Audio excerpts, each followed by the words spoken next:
Let's get some reaction from Republican Congressman John Shadegg. He is from Arizona. Well, Congressman, first question is whether the Republicans are being shut out of the committee room for some kind of compromise between the House and the Senate. I think they clearly are being shut out. We've been shut out of this bill from the get-go. While the president has said he wanted our input, in point of fact, the bill was written by Nancy Pelosi. It was written in her office.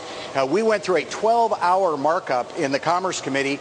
6 Republican amendments were adopted, and you'd think, well, that shows it was bipartisan, except that that bill went in the trash can, and that section of the bill was then rewritten in Nancy Pelosi's office, and at least half of the Republican amendments were thrown out.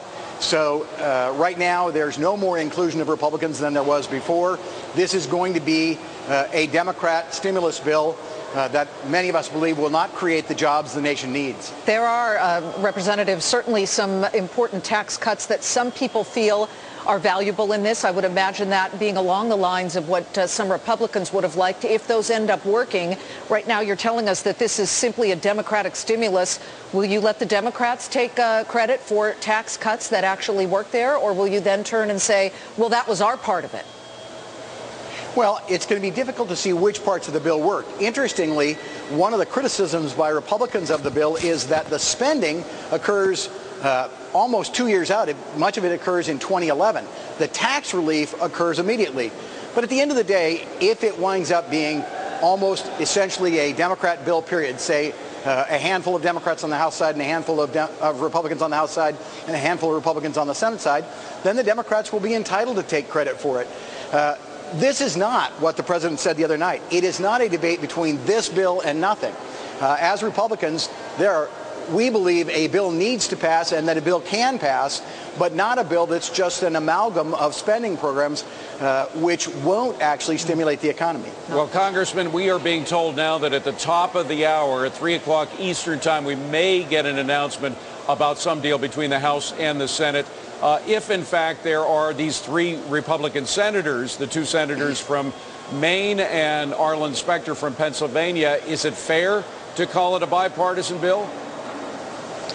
I don't really think so. I mean, if you look at those senators, they have consistently been willing to go along on other issues with the Democrat majority.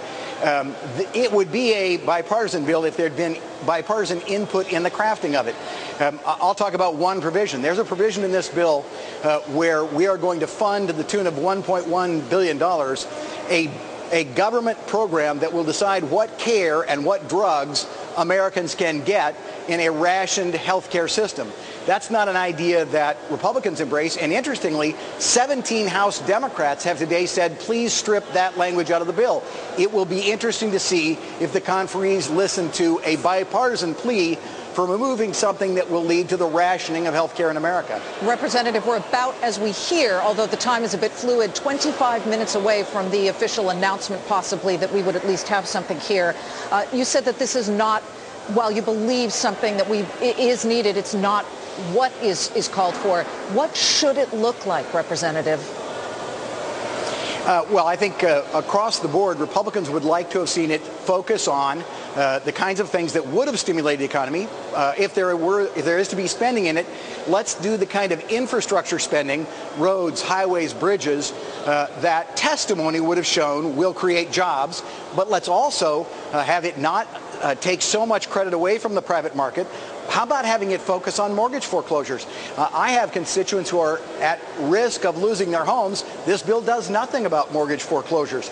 Let's have it reduce the tax burden on American businesses so they can take that money and employ more workers. I think there are lots of things that could have been done in this bill.